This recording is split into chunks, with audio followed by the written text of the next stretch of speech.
It's fine. Okay. Oh my God, 8 people waiting. We ready? Yes. We're live! Hello and welcome to Talk Chef and Happy New Year. I am one of your hosts, Reka. I'm your other host, Jordan. And we have an incredibly exciting guest. One of the funniest people around. She's a writer for Watch What Happens Live on Bravo, Janie Stolar. Wow. Thank you for having me, you guys. This is such an honor. I'm truly with the greats, and we're talking about a great show, and I'm just thrilled.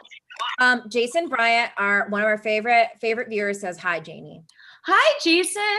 Oh my God, I'm so excited to get to know you. I'm going to keep my eye on this chat. We have so much to discuss. We truly do. Yeah, I'm so excited. I don't think we've ever, I was just saying, I don't think we've ever really had a guest on the show that's paid attention to the chat. I'm in. And Jason just said one of the people I missed from class. Thank you, Jason. Janie, you have a very funny story about, so here's a fun thing that maybe people don't know inside baseball college humor. People confuse Janie and I a lot in videos. The glasses, if I take them off, you'll see. I put mine on. I went to an Apple store and I literally had not been on a video yet. And I was only on 3, videos, God bless. It was the best time ever. And the guy at the Apple store found out I worked for College Humor. He was like, oh, I think I've seen you in the videos. And I just it didn't make sense, but we deduced that he thought I was Reka. Just I'll take the compliment. That is really. I'll take the compliment. Janie's hair is incredible. So we had a tiny joke of oh, you're white Reka, I'm brown Janie, and that's nice. Yes, there was a sketch where Reka looked at me and thought I was her. Yeah, I know. I literally know which it. one you're talking about. It's the one where Ryan Creamer wrote it, where it's what's everyone laughing at on Slack? Yeah. And you're sitting in my desk and your hair from behind. And I have longer hair. Yeah. And you're typing. And I remember thinking, I don't remember being in the sketch because I have to know all the sketches. And then you turn and it's oh my fucking God. Anyway. I love that so much. Gorgeous. So we're so excited to have you, Janie. And a couple orders of business, guys. You know it. You love it. This is a food charity based live stream. Every week we have a new food-based charity that we donate to. And this week is no different. Okay. Yes. And I just want to say, last week we raised, or 2 weeks ago, we raised a crazy amount of money, which all got doubled by the LA Food Bank. So thank you so much. Okay. So that's crazy. And that's awesome. Well, actually, I'll make a graphic that's how much we raised in 2020, just so you guys can see how much you are really helping. All of these food places are so appreciative too. They get at us in our mentions are thank you so much. Cause I think, they don't get a lot of press all the time. So really thank you. Absolutely. This week's charity is called the Lee Initiative, and it's a restaurant workers relief program. As we know, restaurants are in dire need of help, relief, and aid, especially the people that work in them. So Jordan, maybe you can speak a little bit more to it, but they do a lot of different things to help restaurant workers. There was one for musicians touring and any touring professionals. And food service industry stuff, right? Yeah, they do a bunch of stuff and they do a bunch of different programs, and they also partner up with other people. I know they've partnered up with Maker's Mark, which is alcohol. So I know they partner up with companies to do relief programs, and then they also partner up with other charities. So they always have different things going on. Right now they have a restaurant workers relief program. They've done a touring professionals relief program. They've also done a regrow, which helps communities with growing their culinary scene during COVID. It has all these different things. So it's really, really cool. And it's run by Chef Edward Lee, who was on Top Chef. And it is also a huge mentorship program for chefs. Yes. So that's a big part of it. And some of the mentors are Nina Compton, Brooke Williamson. Love. Yeah, some people we absolutely love have been mentors. And I know right now their mentees are, I believe, all women, which is really cool. So it is very cool. It just seems like a cool charity. And we love Edward Lee. He was on Top Chef Texas. And he's great. Yes, and he's very great. And he comes back as a judge in some seasons later, which is great. So as usual, if you want to donate to the Lee Initiative, our food charity this week, Venmo Jordan. Her Venmo will be open for 24 hours accepting donations. Her handle is at JORDANMYR1CK, and I'm popping that in the chat. It's also in the description to this video. So that's our first order of biz. And our second order of business, Janie, is something that we didn't tell you. Just like every episode of Top Chef, every episode of Talk Chef has a quick fire. I gotta run to the pantry. Oh my God, Yeah. having to quiz Janie about fast-paced questions, like, oh God. So this quick fire is gonna be 10 questions long. Yeah. And it's the fastest quick fire in Top Chef history. It's 45 seconds. And the questions are just about you, about your food preferences, nothing like trivia or anything. But I will say the prize is pretty astounding. It's huge. Okay. Are you sitting or are you at a standing desk? Is this sponsored by Gladware or? Okay. You're so close. This prize is sponsored by Terlato Wine. Terlato wines. Okay. You will win a deed to the Terlato Wine Vineyard, and you will win a gorgeous array of Terlato wine bottles. The smallest size is 350 gallons. And it was made in a microwave. So you could win that deed to that winery. And Glug, glug, glug. glug, glug, glug. And you could win your own personal suite of broken Kenmore appliances. So there's a lot on the line. Ooh, okay. The wine is disgusting, but there is a lot of it. There's a lot of it. You ever had a, what is it, Carlo de Rossi? Even warmer.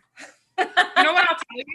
You know what I'll tell you? My roommate, Colin, for Christmas, tried to get me a bottle of Terlato wine because he thought it would be funny, even though I am not a wine drinker. Mm-hmm. And the only place he could find it in all of Southern California was one shop in Rancho Cucamonga. And then he called them to get the wine. And even though it said they had it on their website, they were like, we have never even heard of what you were talking about. He called multiple wine stores. None of these wine stores had even heard of Terlato wines. Do you think it's like a thing where like, I'm trying like if I'm like some fucking rich dumbass and I have like Reka wines or something, is this like, You need to do that. You need to do that. Rico, you are a rich dumbass. Reka wine would be so fucking cool. doesn't roll off the tongue, is also the name of a vodka, so it's super confusing. Oh, really? The flavor would be old banana and loaf. Okay, that sounds fucking delicious. Yes. I do want to pull out something, an artifact, just to give you a visual, Janie, before this. I think that Reka could do, like, she could have baked goods with the wine. I see this being a business. I'm not mad at it. So this has dust on it because, so I moved to Los Angeles in 2017 and I had a housewarming party, and someone you guys might know named Zach Oyama for my housewarming party came and brought me this. Now, Zach Oyama was the #1 guest on Talk Chef. He was our episode 1 guest. He brought me this 3 years ago. You never know. You might have to start a fire and you need some fuel. You need something. I might need to set myself on fire after drinking this. Yeah. I'm glad you kept it. That's sweet. Well, I use it as cooking wine sometimes. Oh my God. Anyway, I don't think wine should be in food. There, I said it. We're not You even think in the wine episode should yet, be but in I'll say it. food? I don't think wine should be. I don't think alcohol What about should like be in food. in red general. wine sauce? I don't care. It's not better than like Alfredo sauce or literally anything else. I just think it's like, let's keep them separate. I also had a really traumatic incident when I was a child where I went to a fondue party at a rich little girl's house that I went to school with. And Rika, don't roll your eyes. I went to school with a rich little girl, and she invited us to her French grandmother's house to have a fondue party, and the fondue just tasted like white wine, and it was disgusting. God. She's just pouring in the wine. She's like, this is what I call my mommy's fondue. Like, what is this fondue with wine in it? Okay, but Jordan, I will say, not to spoil something, but this did come out like 10 years ago. In season 8 of Top Chef, I believe Mike Isabella does say that fondue is gay. Now, could that be an origin story? Oh my God. true. Actually, wait, hold on. Martine's grandma's wine made me gay. Oh my God. And not only was it fondue, it was fondue and white wine. Two of the gayest things you can slurp down your gullet. Thank God I have therapy tomorrow. Yeah, thank God. Got a lot to talk about. Okay, so Janie, as you can see, we take this quick fire pretty seriously. So yeah. You will have 45 seconds from the moment Jordan finishes question number 1. Are you ready? Yes. Okay. Is cooking based on a color hard? Yes. What would be the hardest color? Great question. They all said in this episode, they said like green was hard and brown was hard. I thought those were easy. I think purple's hard because like aside from eggplant, what are you really, nothing comes to mind. What's your favorite sin? Ooh, sloth? Sloth. I like sloths, the animal, and I like the activity. Or non-activity. Perfect. Foam, yes or no? No. No foam. No foam. Okay.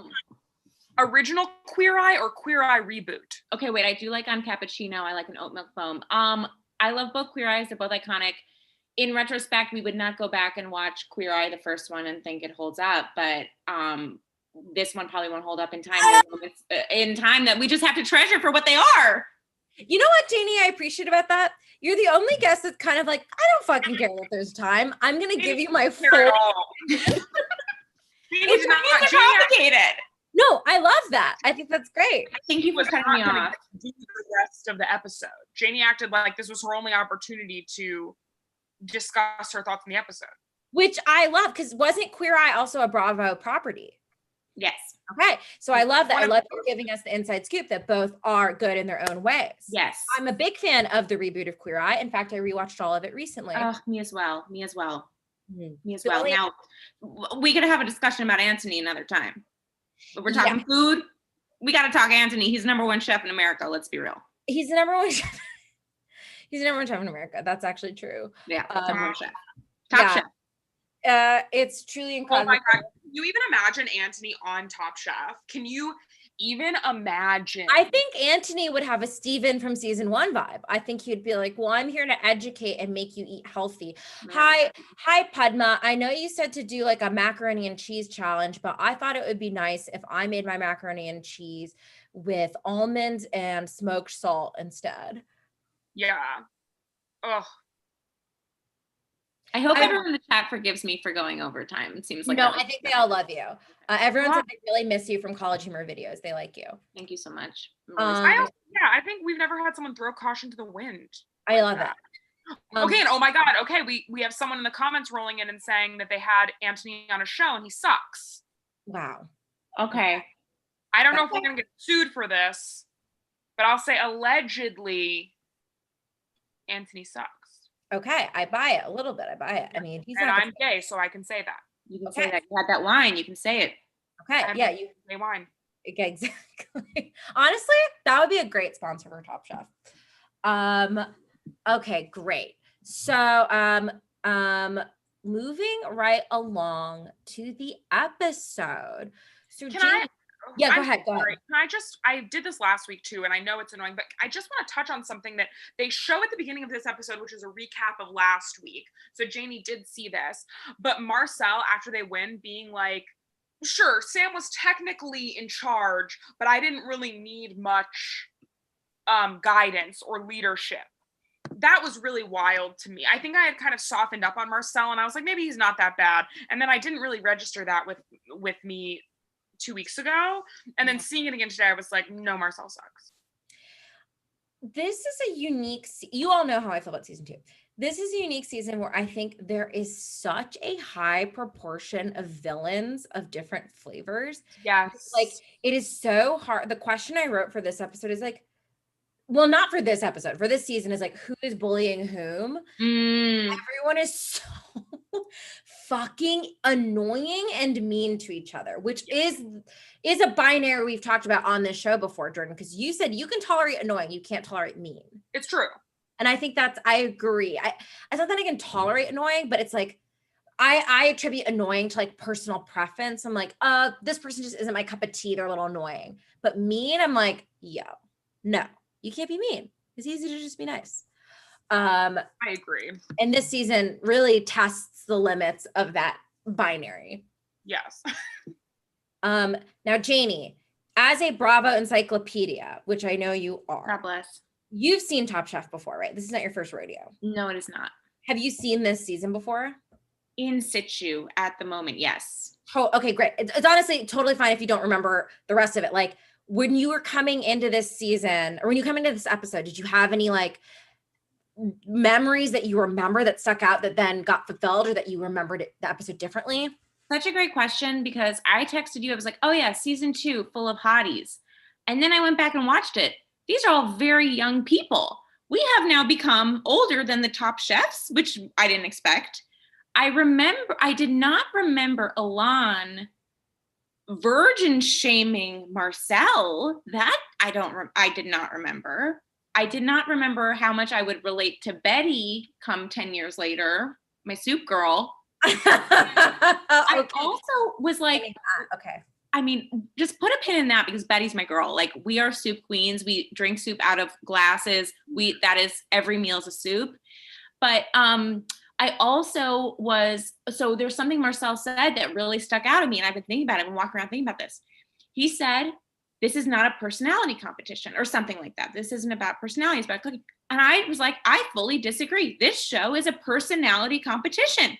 We can't taste the food. It's a personality competition to me.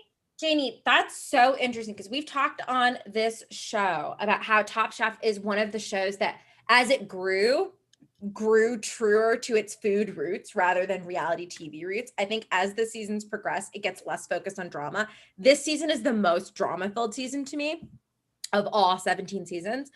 And so I think that is true for this season, but it is interesting you bring it up as a viewer.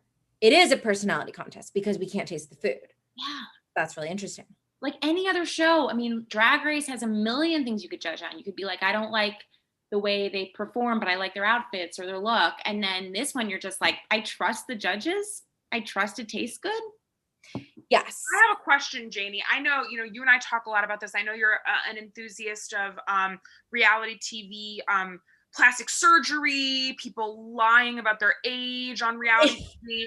Do we think the Top Chef contestants are lying about their age? Do you have an example? Absolutely not. I'm just so curious. Season 1, Steven said he was 24. Okay.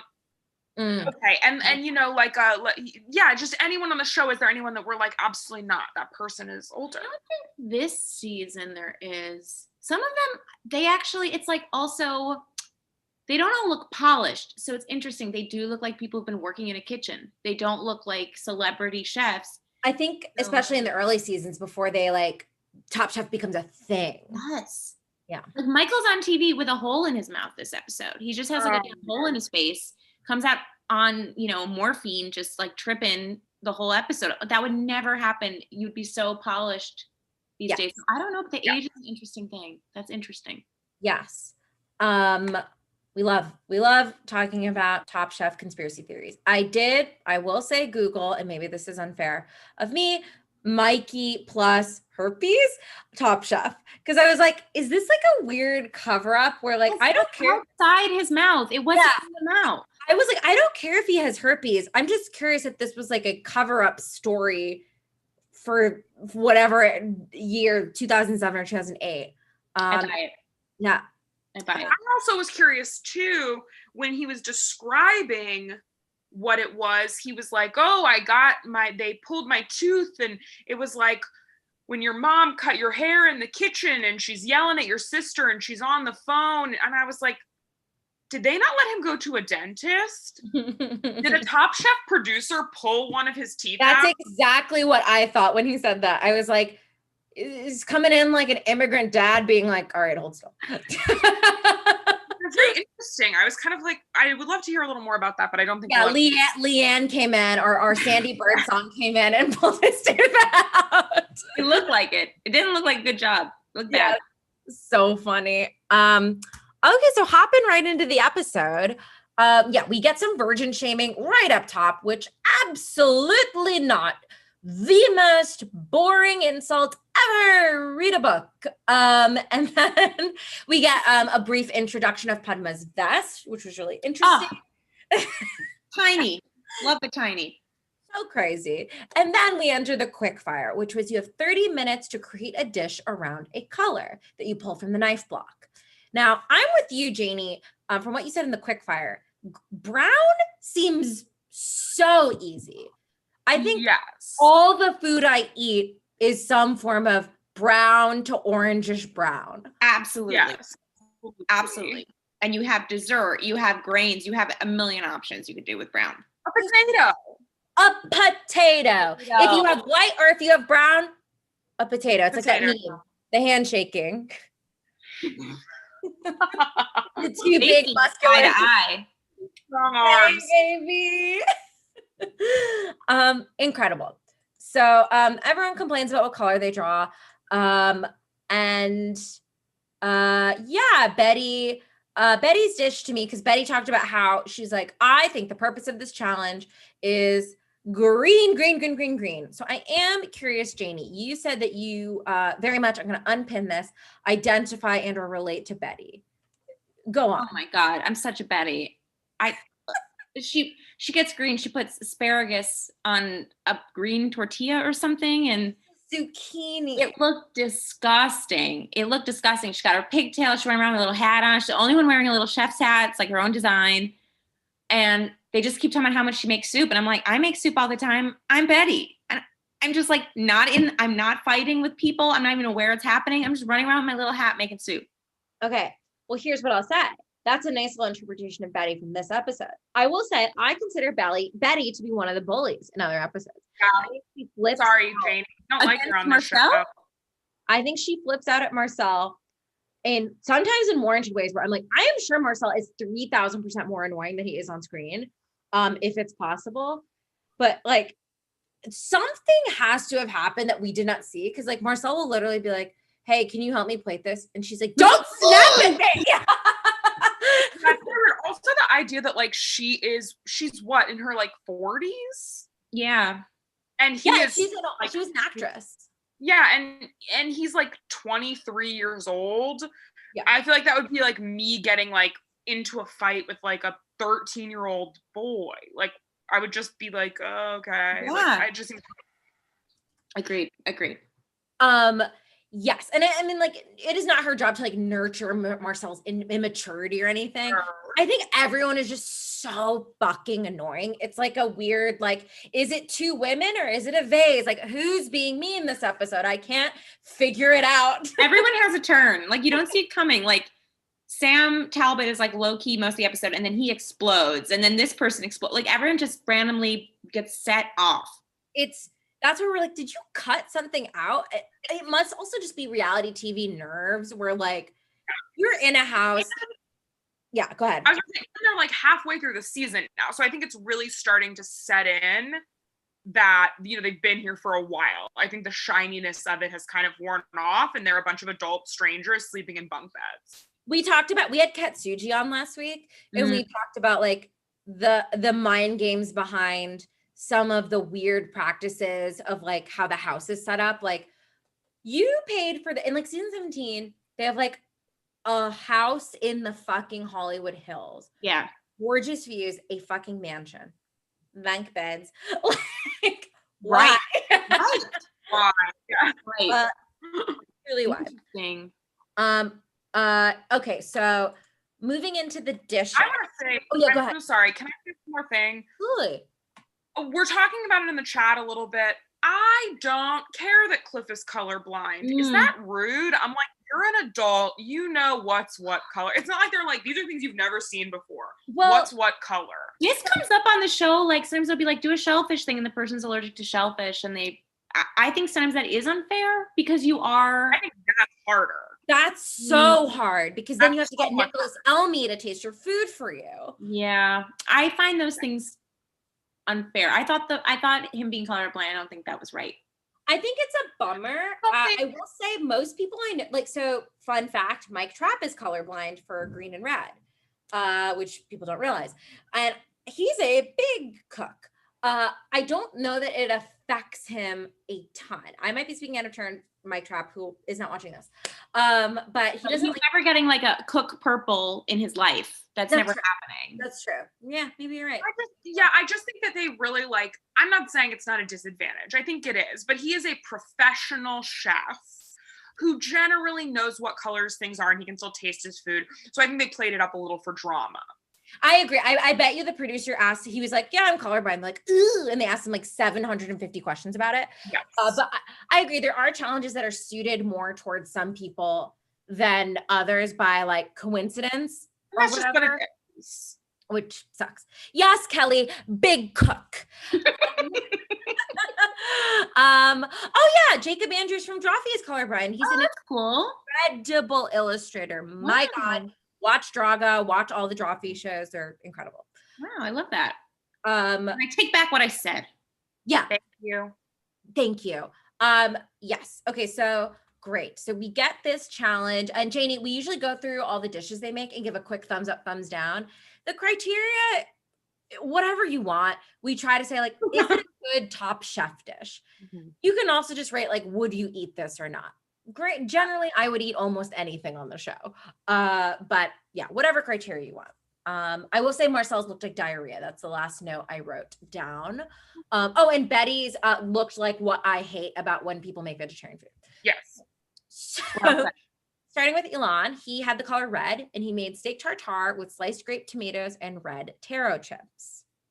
I thought it looked really beautiful. Okay, Janie, you want to say why? It just looked too red. It was like really red. Okay. That's not right. Okay. When you're a judge, you go too red.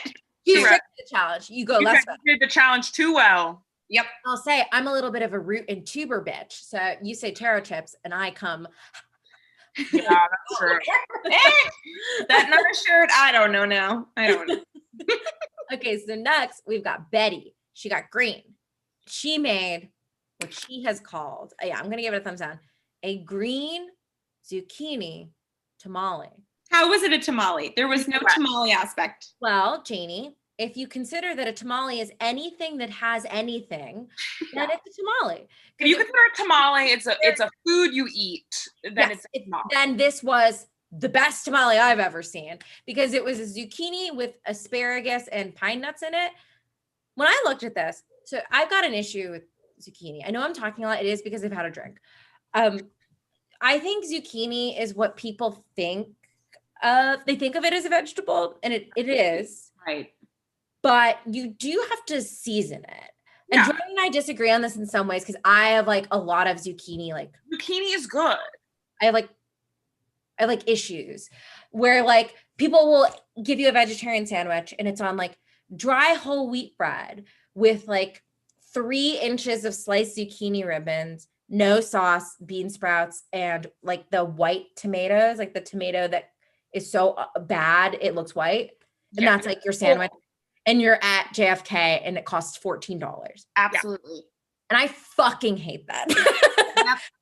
It's so watery. People like don't think. They're like, here's this thing as your main. It's so watery. When you're at craft services on set, inside baseball, what's the tray that always gets left out? It's the grilled zucchini and summer squash with 0 seasoning tray. And I know you got to season your food. Is it fair to judge zucchini without seasoning? I think yes, but maybe no. I'm just saying a zucchini most of the time, unless it's ratatouille, maybe doesn't have much to bring to the table for me. Or fries or bread. Do you do a zoodle? Yes, because you pour sauce all over it. Oh, it's almost like you're naming 1,000 things. Hey, Jordan! Zucchini. Reka and I have this argument all the time. It's truly sick. Reka's like, oh, well, I can't just bite into a zucchini. I'm like, most people don't want to do that with most vegetables. You got to zhuzh it. And I think that's good. Zucchini is so much water and like no class. That's what I have to say. What about a cucumber? What about a cucumber, bitch? Cucumber is at least refreshing. A zucchini feels like an old cucumber that also has a little bit of like funk to it. Like it's a bit in a sock or something. God, I do feel like you're a cucumber and I'm a zucchini the more we talk about it. Oh, cute. Janie, what are you? Ooh, I don't know. I think Can I say what I think you are? Please. Yeah. I think you're kind of a strawberry. Thank you so much. So cute and delightful and summery. Yeah. Oh my gosh, that's hot. Wait, that's really hot. Wait a second. That's That really was hot. I mean, really hot. When Janie uses the strawberry filter on Instagram, it just looks like her. Oh my God, I'm a strawberry. I love that's like my favorite food. Okay. Well, I love that. Thank you so much. Yeah, Okay. everyone sound off about I'll text you about that later. Sound off about Zooks. Okay, great. Now you've seen me type. Okay, great. So that was Betty's dish. Marcel got brown and he made steak and eggs and a crispy egg with I think he had a coffee foam in addition to having the essence of diarrhea in the bowl. Oh my God. When he made this pot of coffee and he pressed the coffee press and it exploded everywhere. Coffee grounds burning him everywhere. And he put then the ground / liquid at the bottom of the dish. It was so unappetizing. It really looks like diarrhea. I know we talk about diarrhea a lot on this live stream, but it really looked like diarrhea. I guess he had brown, so No, that's disgusting. And I don't want coffee in food either. I think I don't want drinks in food. You really hate drinks in food. Except I think I don't want drinks in food. What about Except soda? If someone said, "Hey, this is Dr. Pepper spaghetti," I'd say, Dr. Pepper spaghetti. That sounds like an improv name. Like that someone comes in and a 101 student goes, "Hi, Dr. Pepper spaghetti." Yeah. Wait, can I just say that my mom did get me this for Christmas, and it's a tiny Dr. Pepper, but then ooh. Oh my God. So now Jordan and I, it's weird that Jordan and I are friends because I think Dr. Pepper is bad. lame. I know. I'm sorry. Oh. I know. I'm controversial this week. And actually, Amanda, honestly, great point. I think the idea of incorporating a scent and the idea of breakfast into something is cool. It's not necessary. So I get the vibe of wanting to include coffee, but Amanda has suggested you could just put coffee beans in the bowl. Absolutely. Absolutely. Doesn't the food smell like food? To me, it seems like making a dish and then being like, I'm gonna light a candle next to it. Yeah, put vanilla scented candle next to it. Yeah, I'm like, it's food. It smells like food. It was wild. Yes. Okay, so that was Marcel and Brown doing a disservice to Brown. Elia was white, which she also freaked out over. She made white Dover sole filet with a poached egg. I don't know. This sounded kind of bland to me. Yeah. I've never The had. idea of eating egg over Dover sole, to me, it just seems like soft on soft. And I like both of those things, but unless there was like a real crunchy element, which there didn't appear to be, I'm out. It didn't look like there was a crunchy skin. I agree, because that's just like soft protein, specifically on soft protein. Yeah, I'm with you. It's like eating egg salad with chicken salad to me. Ugh. Do we like? No. Okay, Cliff got purple and he made red snapper with grilled eggplant and pickled beet and blackberry compote. That sounds great to me. And I fuck with beets. I'll go anywhere a beet goes. Yeah. And red snapper and the skin looked crispy. Yes, please. Okay. Sam made, I struggled to figure out a duo of muffins. One corn muffin, one lemon. I don't know.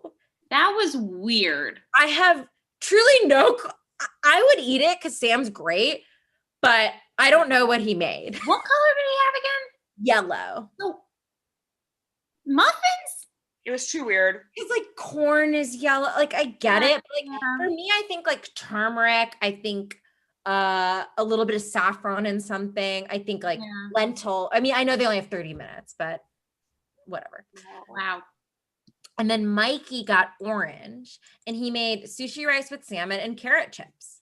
That sounded great to me. I've never had salmon, or I did once because my 4th grade teacher made me, but okay. So on the bottom were Betty, Marcel, and Elon. And on the top were Sam, Cliff, and Mikey. And our winner was Mikey. Shocking. Shocking. Never before has it happened. Coming out there truly on the most painkillers for whatever's going on in his mouth, just wandering off set, no idea what's going on. It's an interesting turn for him. I thought this was a good episode. He seemed to be like trying, which Tom later was like, you should be on Vicodin more often, which is maybe a sign of something. Yeah, truly. He's like a Queen's Gambit. Like she has to take all those like the pills, like tranquilizers to be good at chess, except actually the rules of that world are like very inconsistent. Sorry, spoiler. So spoiler, it's bad. Okay. I actually liked it, but it was like the rules are inconsistent, but also I'll watch anything and I've run out of TV shows to watch. So if you have something to recommend, please tell me. Speaking of TV shows, the elimination challenge is to make a dinner inspired by the 7 deadly sins for one of the stars of Entourage. I love Debbie Mazar. I love Debbie Mazar. I remember when I saw this, because growing up, I always thought Debbie Mazar was very hot. So when I saw this, I was like, oh my God. And her and her husband had a cooking show for a while, a couple years ago. Oh, I didn't know that. They literally would just like make bruschetta and like kiss in their like backyard in LA. And I loved it. I fucking love bruschetta. Me too. Okay. Wow. I really am. Okay, back to work. Sorry. Okay, what were we saying? Okay, great. So they have like a bit of an argument over like who's making what, blah, blah, blah, blah. I don't think I've ever had a 7-course menu before, unless it was like just going to a potluck and eating 7 different things. But to me, 2 desserts, and I love dessert, you know me, 2 desserts on a 7-course menu absolutely doesn't make sense. And we'll get to this, I'm sure, but they were very similar. It wasn't like, and then it's the cheese course or something. Yeah, or like, I was thinking what they were going to do initially was like a chocolate dessert with, I think Rika just said this in my audio, kind of like a tangerine sorbet at the end. Exactly what I said. Yes. Okay, there we go. We're on the same page. I agreed. Or like a palate cleanser and then the like the heavy dessert. Yes. So whatever they did didn't make any sense. Because they decided to do 2 just like as if like you had a big meal and then it's like, and your desserts. 1 slice of cheesecake and 1 souffle. And it's like, why? And another slice of cheesecake. Yeah, exactly. That's slightly different. Cool. Any thoughts on this challenge? Do we like this challenge? I love this challenge. What do you think would be the easiest or hardest? Like, was there one where you were like, You know what I'll say? Oh, sorry, Rika. You go. I was just going to say, I think both for the quick fire and for this challenge, they all felt pretty easy to me because they all felt fun and creative.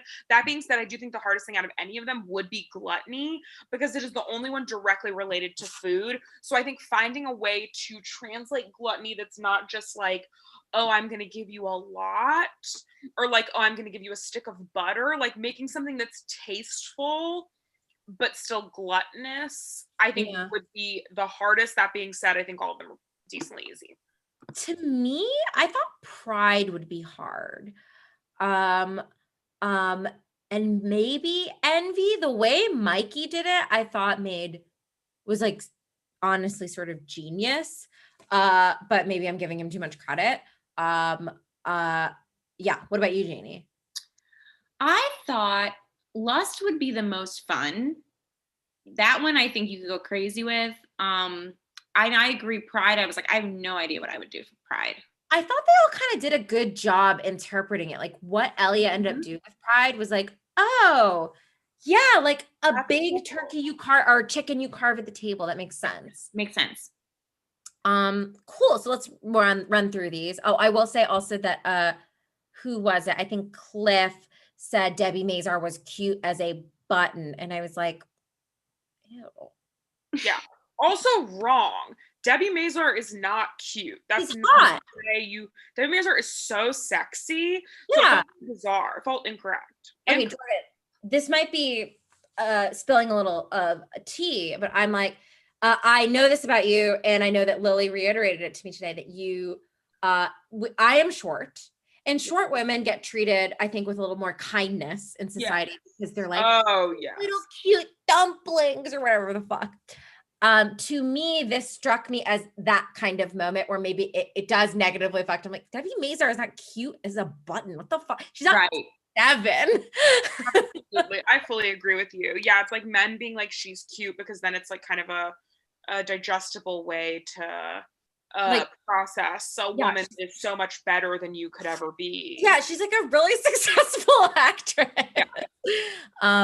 Janie, you also have like a thing about this. I'm trying to like doxing all your tweets and stuff. Doxing.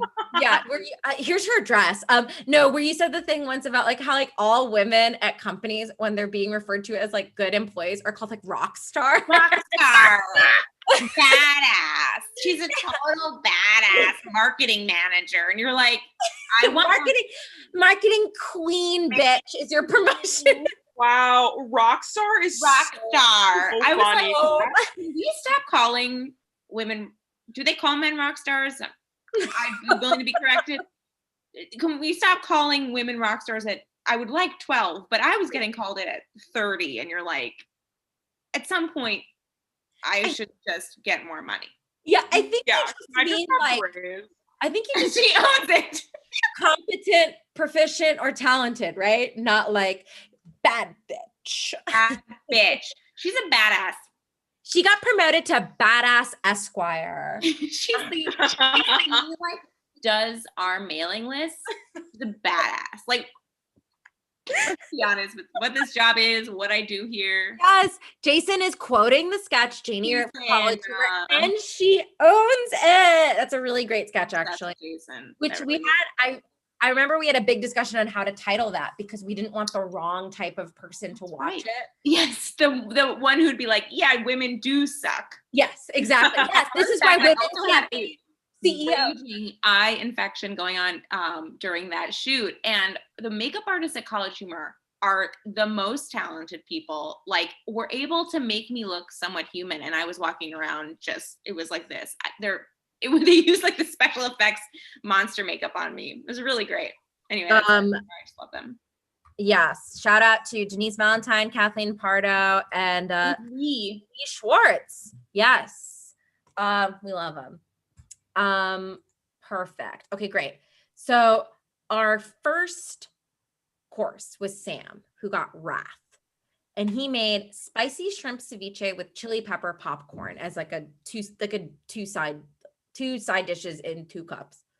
Spicy makes sense there. I think spicy is the obvious choice. Yeah. Wrath.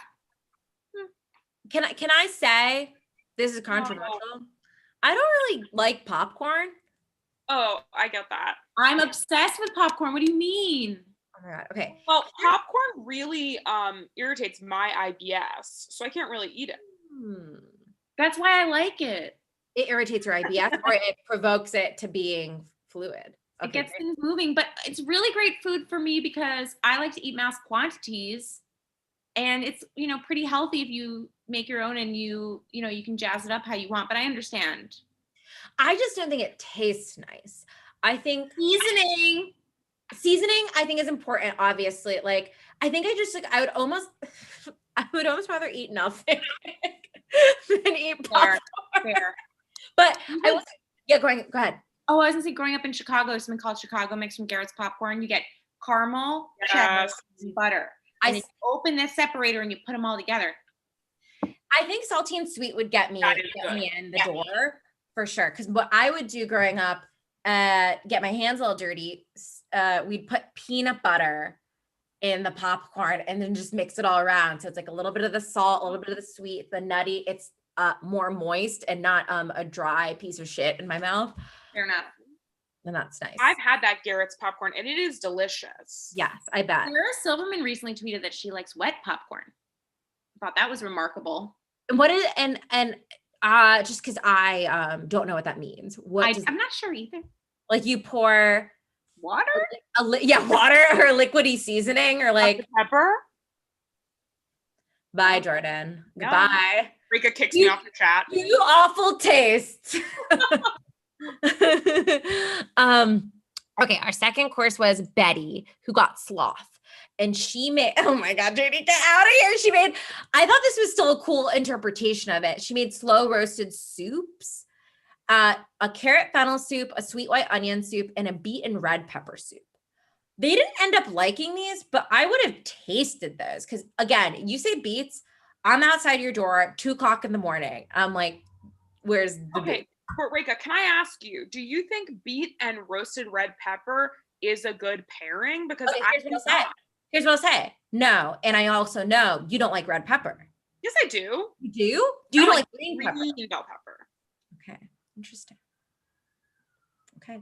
I had an issue with the fact she served it in like wine glasses. I think that was dumb. I think don't do. I understand like the joke of like to be as lazy as possible. I think you can just serve them in little ramekins. Yeah, lazy would be like putting your face in it. That's what you really want to. I think if you're gonna have a gimmick like that, you really have to go for it. Like for me, I'm like then just put the pot on the table and put a bunch of crazy straws in it, and everyone drinks out of it. Oh my god, like a fishbowl margarita, like. I'm like, that's sloth. I'm like, don't put it in a fancy wine. Like, I'm like, you really have to go for it if you're gonna go for it. You go to Senor Frogs, you get like a neon blue margarita and a fucking hot bowl of soup. Yes. You walk out of there, you got your money's worth. You're so full of soup. You fucking diarrhea on the subway. Awful. Wow, this is in a dog bowl. I think that's actually a really good improvement on this. Third course, Mikey had envy. I thought it was really cool to be like, oh, this fish envies this fish for being bigger. So he made trout and salmon with lemon, thyme, beurre blanc, sauteed asparagus, and 3 types of mushrooms. This sounds delicious. And you know what else I'll say? I think he has generally been pretty bad at everything the whole show. And in this, they didn't even have what he initially wanted, which was king crab and some other kind of crab. And he fully did a like 180 and changed his plan really effortlessly. So I thought that was great. I thought it was great. It was the first episode where it felt like Mikey was like a real chef among the other chefs. Absolutely. Fourth course, Cliff got greed. He made a bouillabaisse with green Thai curry broth, and there were little neck clams, red snappers, and shrimp inside. Yeah. I mean, that sounds like Jordan's alley. How about you, Janie? How do you feel about what's your like favorite type of cuisine? What do you like about this? Oh God, I'm so uncultured. I don't have like gotta be cultured on this show, baby. I'm trying to think. I really like Mediterranean food's my favorite, I think. Okay. That's a broad category, but that. Yeah, go ahead. You know, like talk about if we're talking LA restaurants, Dune. I was just going to ask, have you been to Dune? I love Dune, New York. I love Miss Otta. Just, you know, like give me a warm pita to sleep in. Yeah. You know? If you live in New York City, please go to Bite on 14th and 3rd. Oh, yeah, it's really good. Or on 25th and 6th, and get their either get a Middle Eastern egg sandwich in the morning on a toasted panini pressed pita, or get their sabi, or get their roasted eggplant, and you'll be very happy. Yeah. Wait, what's your favorite cuisines? I know you've said this on the show before. I think Jordan and I might have the same top 2. Indian and Thai. That's mine. Definitely. Indian's definitely my number 1, and then Thai might be my number 2. Mexican's pretty high up there too for me. Me too. I was literally just thinking about this today. I was like, nobody asked, but I think Indian and Thai, Chinese, like good Chinese food, or like it's just so comforting and anything with a noodle I fucking want. Yeah. Dumplings, like anything from I will eat the shit out of. Mexican I really like, especially if it can be made vegan in a really tasty way. I like Mediterranean food a lot. I especially love Dune. Anything with like a pickled beet, I love. So good. I think I could eat Indian food for every single meal and never get tired of it. So that probably has to be my number 1. And then like, anything that's like, wow, I was about to sound like such a douchebag. I was like, anything that's authentic, I like. But like, I don't really like American takes on a lot of cuisines. So I don't like I don't particularly love Americanized Chinese food, but I love. That's what I meant by like good Chinese food. I didn't mean to imply that like takeout isn't good. Takeout can be good, but sure. Yeah. But I'm just saying, like, you know, like, and I don't think there's anything like wrong with it. Like, people love orange chicken or like General Tso's. Like, I think that's great. It's just not my favorite, but I love like Szechuan style food. Or like, I'm not that into pad thai when it comes to Thai food, but I like khao soy and like larb and stuff like that. So yeah, I don't know. I just think Americanized versions of a lot of stuff can be so flavorless. And then I'm also big into like Cajun and Creole cooking, because that's what I grew up eating. Yes, that's why I felt like this dish was really for you. It was like Thai, and then it had like kind of a little Creole roots in there with all that seafood. I love. Okay, great. So then fifth course was Elia Pride. It was a roasted chicken with vegetables that she carved at the table. Smart. I thought it was fun. I texted Jordan. I was like, I want chicken. I haven't consciously eaten chicken. I haven't consciously eaten chicken in 18 years. But I'm like, yeah, give it to me. That did it. Sixth course, Marcel Lust. Okay, let's talk about this. This was real bad. Oh my God. Okay, so this was a cherry tart with whipped cream, chocolate sauce with a cherry gelée, and some sort of foam, and then a side of cherries with dipping chocolate. It looked disgusting. He fed it to some woman at the table. We don't know who she was. Yeah. And it was so awkward. And I think she was on The Sopranos. She was Sopranos. Yeah, Sopranos. Yeah. My God, I hated it. The Sopranos. Excuse me. My roommate yelled at me for that too. The Sopranos, not The Sopranos. I will say I only said Sopranos because you did, and then I corrected myself because I said, I hate the way that sounds coming out of my mouth. Well, in Italy, it would be soprano. Thank you. So what are we doing? And okay, maybe this is actually a good conversation to have, because as we know, in Top Chef season 8, I think it is, or maybe it's later season 5, Toby Young becomes a judge, and there's the infamous conversation between him and Michelle Bernstein, who is a Latin American chef, about how to pronounce paella. And he calls it paella, and he's British, and he makes fun of all the Top Chef judges for calling it paella. He's like, you don't call it España or Mexico. And she's like, what the fuck? Shut up. Anyway, so maybe it's soprano. Maybe we say soprano. Yeah, and I'm the Michelle Bernstein of this show. Yeah, you're the Michelle Bernstein. Janie, I think you're... Don't say Ted Allen. You're not Ted Allen. Thank you. Oh my God, lame. You're... Ooh, actually, I like this question. Who do you think Janie is? Oh, wait, who actually... Yeah, I'm curious who actually are all of us in terms of Top Chef guest judges. Like in all of the show's history? In all of the show's history. Whoa. I guess just food judges. I'm like, do we count like Kelly Clarkson? I think like Reka could be like Nancy Silverton.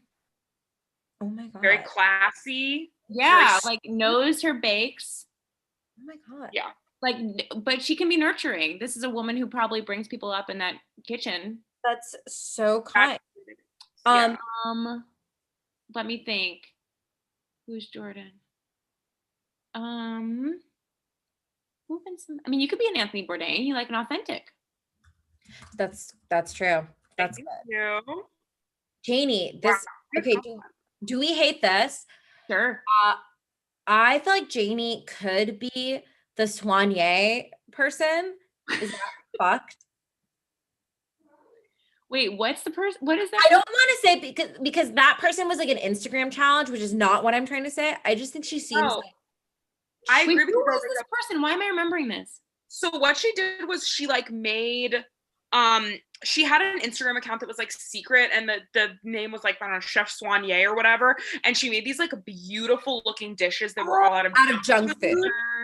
But I think it makes sense. And then she came out in the challenge and revealed herself for the first time ever in real life. And she was like a very cool, hot, like down to earth woman.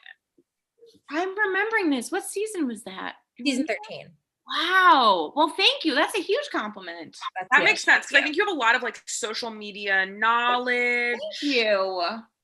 A lot of kind of and a lot of like polished finish. Cool. But I think Reka's right. Yeah. So nice. I love this. Okay, so yes, Marcella's thing was weird. Jordan and I also don't really like cherries. I would still try this because I will eat whatever dessert. Cherry gelée sounds disgusting to me. Any sort of like I don't like the fruit that's made sugarier. Like, I don't like if you have chocolate cake to have like a sweet, like raspberry thing. If it's like fresh raspberries or raspberry reduced in its own juices, I don't mind. But like anytime like a fruit tart has like that glaze of sugar syrup, I'm like, what are you doing? Fruit's already sweet. Get out of Fruit's here. already good. We don't need it.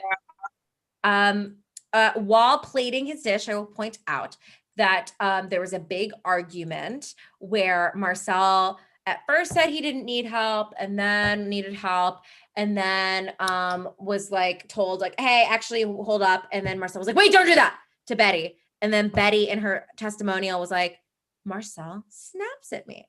And listen, I'm all for Marcel was very annoying. I'm like, Betty, he did not snap at you. You work in kitchens too. Like, come on. He like, there are sometimes on this show where someone will be like, shut the fuck up. And you're like, whoa, Michael Voltaggio. Yeah. I'm going to kill you. Yes. This was not one of those times, in my opinion. And then Ilan was like, don't put his plates out. Don't put his plates out. I'm like, this is just straight up fucking bullying. I hate it. It's so uncomfortable. I hate it. I agree. Yes, Janie, did you have thoughts about this moment? I think, well, I'm so Team Betty, it colors my perception. That's true. You are Team Betty. I'm ride or die Betty, so I don't know. I kind of support her everything she does and every soup she makes. Okay. Wow. Okay. So this is key. This is really good info to have because because Betty is also Team Ilan, and Ilan is course number 7. Mm-hmm. He makes a rich chocolate cake with funnel cake. And now backstory on this funnel cake. I guess they don't say this, but my guess is he fried it too early because he ended up having to reheat it. And funnel cake is like an a la minute situation. That's why like nobody's going to screw up. What a thing. Perhaps because he is 24. So he ends up having to reheat his funnel cakes, and they're so crunchy you can hear the chef Testons chewing it. And so then Elio was like, well, to make it a little softer, because funnel cake should be a little doughy inside, why don't you put a simple syrup or a honey on it? So he does that. He still serves it, which is a true Top Chef rookie mistake or early season mistake, to serve something that isn't like 100%. And also, I don't understand how that rectifies the problem, because it might make it a little softer just while it's wet, but then a sugar sauce, as soon as it cools off at all, it starts to get hard and sticky. And to me, the texture, funnel cake is mostly texture plus sugar. You want crunchy, soft dough with powdered sugar, and you want it hot. So if this thing is hot, is too crispy, not doughy in the middle, and now it has this thing that's softening the crispiness, I'm like, I think you're just not nailing the point of funnel cake, so you just got to nix it. Agreed. And take it out of there, because that would be and also this dessert had a lot of shit going on. I know it was gluttony, but rich chocolate cake with a funnel cake, macadamia nut brittle, and a creme anglaise. Ilan also takes this time to say cherries actually lower your libido. Oh my God. Which was Marcel's thing, which is like, Ilan, I know he's like cooled off since then, so I'm like, okay, I'm not trying not to hold anybody to who they were 14 years ago. But it was just like, oh my God, this season is so full of unnecessary drama. I also thought it was very funny that Debbie Mazar commented on it too. She was like, Marcel doesn't seem like he's had enough sex. And I was like, thought that was what are so we stupid. talking about? Who cares? Literally, what a boring insult.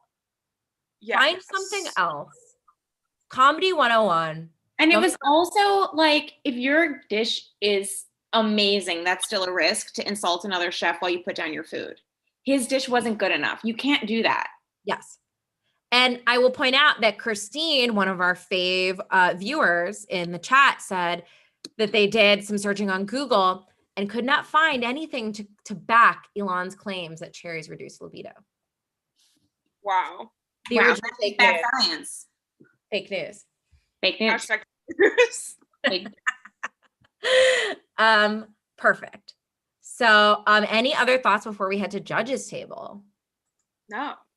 I did feel bad. I do think 7 courses was a lot, and that I did see, and maybe this is how they always treat like the second dessert, but the plates were basically full. Like Ilan's plates, no one even took barely a bite.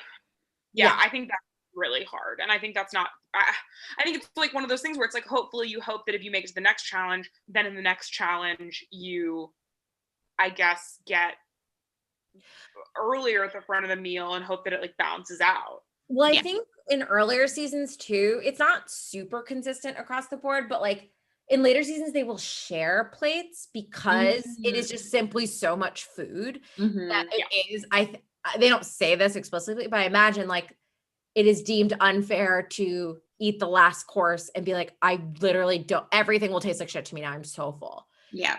There were 8 courses of chicken, you know, and now you're giving me like a whole fucking chocolate cake or whatever. True. Yeah, absolutely. Okay, cool. So we hop over to judges table. On top, Elia, Michael, and Sam. Michael's the winner. Shocking. Never happened before. He looked like crap. Would it horrible? Yeah. Would it affect you if your chef came out and had a big sore on his mouth? Yes. Wouldn't it you? No, I don't care about that stuff. Nothing really, but I could find, we've talked about this before, but like I could find hair in food. I could, you know, I'm kind of just like, Jordan could find, so we did talk about this once, like Jordan could find like a fucking rat in her food and be like fine with it. Listen, I just think so many things, you know, if I'm going to get sick from it, I guess like a rat, I'd be like, hi, can I please have another, but another rat.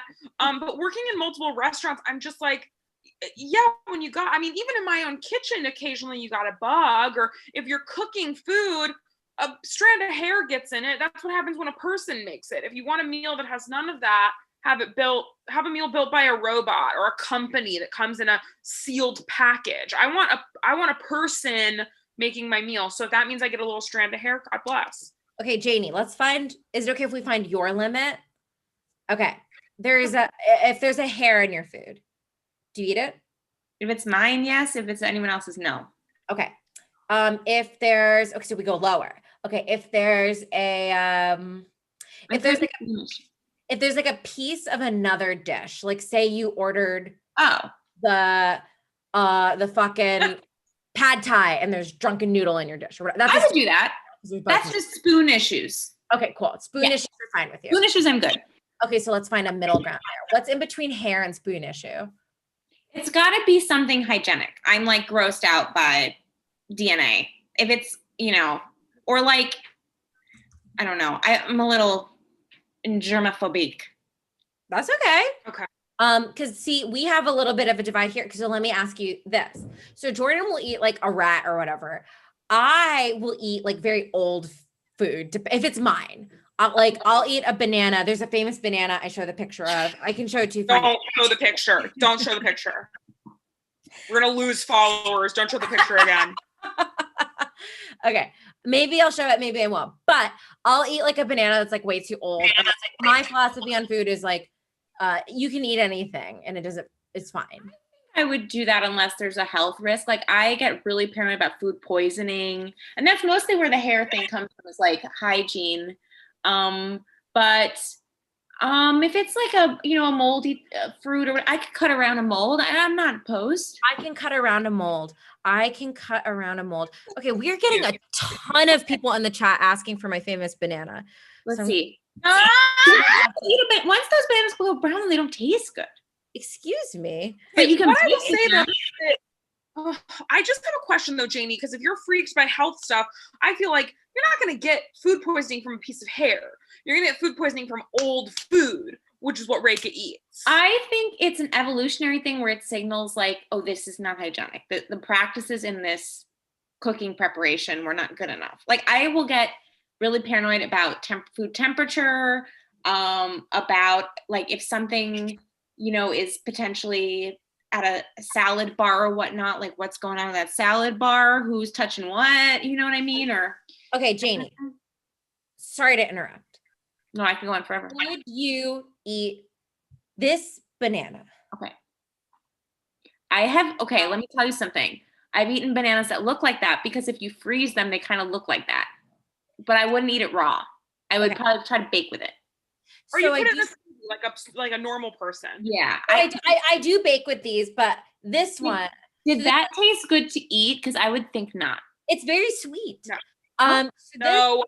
I will tell you, people think maybe that I doctored this, that I arranged this banana. I will tell you with 100% certainty, the banana slithered out of the peel onto the plate. Oh, I believe it. So deeply soft. I so believe that. The idea of Rika doctoring that picture is People think this is fake. People think I got plastic surgery on this to make it look this good. I didn't. It was born this way, baby. Absolutely. I love it. But you knew it was weird. You took a picture of it. It wasn't like, no, I eat this all the time. It was like, this is remarkable. I must. Well, because normally I would bake with that, but I was like, this is sort of in between. This isn't quite as wretched as the bananas I use to use Colin's word wretched as the bananas I used to bake. I can still eat this guy. It doesn't help that it looks all squiggly on the plate, like kind of on the side of the plate, like it's kind of plopped out. It doesn't help. Like a dick. I'll say that for sure. It does. It looks anatomical for sure. And I'll say this too, and not to frighten anyone in the chat or on this call. Sometimes if I've made you banana bread, honey, the stuff in there looks even worse than that. And that's okay. And that's okay. That's different. I love it. That's different. I love it. I feel really bad wasting food, so I'm on that side of the thing. Yeah. I love to eat garbage. Can I show you a banana I have in my fridge? Yeah, please. I would truly die for you to do this. Like, I would kill. While Rika is doing that, Janie, I'm going to ask you a question. Yes, please. What we always do on Talk Chef is we take the dish that won the challenge, we put it up against what you would have made for this challenge. So I want to know, let's say just for fairness, we'll give you envy. Just like Mike had it. Got it. Okay, pause. Oh my goodness. Rika, the little twiggy part. Pop out. Be careful. It's gonna be all over your floor. It's gonna be on your computer. You can. Oh no! Back in the fridge. You gotta eat it now. Eat it on air. In the fridge. I hate Rika. I'll say it. I hate Rika. Okay. So, what would you make if I got envy? I have sad truth to tell you. At this point, as a chef, I think I'm such a bad chef that I would only have to make something that I could make. Like, I'm not a good chef. I would make lentil fucking soup, and I would back up into my justification for why I made lentil soup, because like the only thing I can make. Lentil soup is great. It's so great. How is it envy? I guess the lentil wishes it were a different bean. I don't know. I don't know. It wishes it were. I don't know. It just is. It's envy. That's okay. I love it. We're Wait, what would y'all make? Can we pick any sin or should what would you make for lust? Ooh, okay. I actually don't like lust that much, which is so, I mean, in real life, I love it, but not for this challenge. I'm kind of like, it does feel like a dessert, but I don't want to make a dessert. I guess I would make, maybe I'd make a meal of foods that are all like notorious aphrodisiacs. Ooh. So maybe I'd make a sexy seafood bouillabaisse.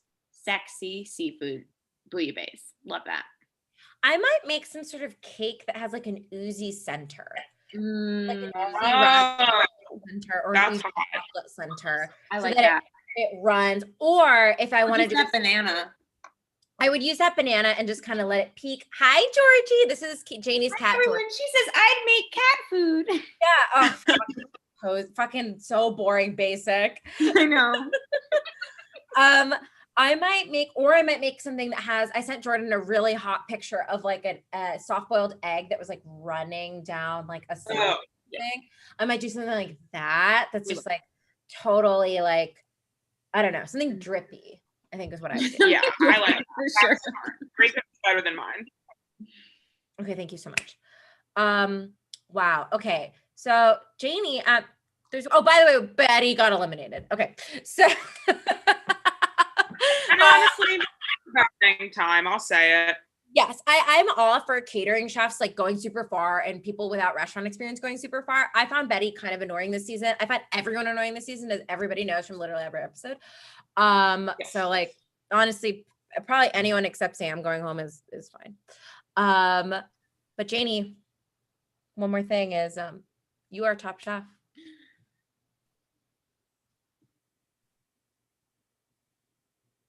Do I get the vineyard? No, you only get $100,000 and a bunch of trash bags or something. Yay! Whatever they give. Oh, and like one tiny stall at the Aspen Food and Wine Festival. Oh my God, I know, which would be done over Zoom. Oh my God. I didn't even think about that for whoever won. Oh, no spoiler, but I do think the people winning now are going to be so successful, and I cannot wait. The second like we can go to their restaurants, I am going. Yes. So you're more than welcome. Jordan and I would absolutely love to hit up all the Top Chef restaurants. Must go. I want to go to Gregory's restaurant real bad. I want to go eat Gregory's food so fucking bad. When he, he's my favorite. He's my back pain king. Like, I love him and Sheldon because truly, as someone who is constantly plagued by back pain, it's like, thank you for the representation I need of just constantly feeling old. See, representation matters. All our back pain kings, queens, people, get in the chat and cite your back pain. Is it C5? Is it L2? I'm taking over the show for one second. Who do you think is the hottest chef on the whole franchise? In the whole franchise. I love this question. Melissa. Objectively, Melissa is the hottest person ever, but yes. Melissa is really hot. I will say, Melissa's a little shy. So if we're talking like, if I'm going to date them. No, you're just going to fuck them. Okay. Am I fucking them? Okay. Wow. Is this inappropriate? Okay. I think Sam. No, I'm sorry. No. It's fine. I think Sam is super cute. I think Sam Talbot's super cute. Sam Talbot's cute. I think, obviously Melissa. I think. We're talking about Eric. Oh my God. We were texting about this earlier. This is disgusting. This is rude. When Eric comes on screen, involuntary response. I always go like, Eureka! Awful. You have your banana, you're like just eating like old fruit and just licking your lips like a real freak. Horrible. Come here, Eric. You want a number? I think Nina is hot. Yeah, Nina's hot. I think Nini is very. Oh, she's adorable. Her style, her glasses. I feel like she's mom is hot too. Who? Nini's mom, you think is hot too. Nini's mom. Oh, I love her. This season. I was like, yeah, Mylan. I couldn't believe it. She looked so good. But Nini would be my girlfriend. Do you know what I mean? Like, I don't think Melissa and I probably have that much in common because I do think she's a little shy for me. I think Nini and I, like, we both have lived in New Orleans. We have like similar kind of funky style. I think that Nini and I would really get along. I think she'd be like in the group. She'd be like friends. She gets all her jumpsuits from New Works in Los Angeles. No way. Yes. I love that. There you go. We love her. Wow. And wait, Janie, did you have a number one hot person? I think it's so funny looking back. It was Elon, funnily enough, and now I'm like, oh my God, no. But I think Melissa, objectively so, is just like a model. I want to be her and wear her skin, etc. But hottest, I think, Eric. And Eric's just so nice, and he always talks about how much he loves his wife. I'm like, wow, I know. Somebody loves their wife. What a incredible, Janie. It has been so great having you again. So much for having me. This was the highlight of the year. Whoa! And I know it's a low bar. I'm not saying 2021. I'm saying 2020 as well. Okay, whoa, that's huge. We love that. Thank you so much. And guys, Jordan's Venmo is open for the next 24 hours for donations to the Lee Initiative. So please, at JORDANMYR1CK, any amount helps. 50 cents, 10 cents, $1, whatever, $10,000. Hey, yeah, who knows? $10,000, it could help. I don't know. And May is also hot. Yes, thank you for for sure. Thank you for the correction, Christine. But yes, that will be open for the next 24 hours. And as always, thank you so much for watching. And hey, I hope your anxiety is a little at ease. We know it's an election night, and we're all hoping for the best in Georgia. So thanks for watching. And see you guys next week for another episode of Talk Chef. Oh, we love you.